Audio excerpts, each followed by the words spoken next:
Okay, so I am in charge of dinner tonight, and Shore Fresh Seafood, I have picked up what is like a dinner to go. So all I have to do is follow their instructions. Now, I've never cooked scallops before, but all I have to do is follow their instructions. Now, everything comes with the dinner here. And as you can see, they give me a list of everything I need to do, all the ingredients, all I've got to do right here, step by step.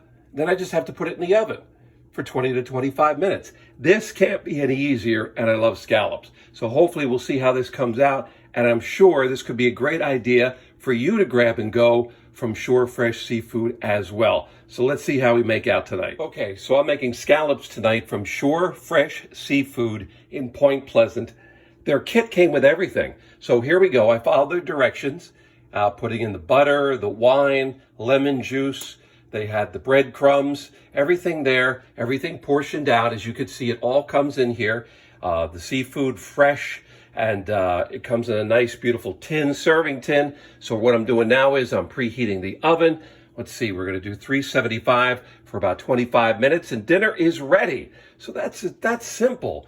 Check out Shore Fresh Seafood next time you want simple, fresh, easy seafood for dinner. And if I can make it, anybody can.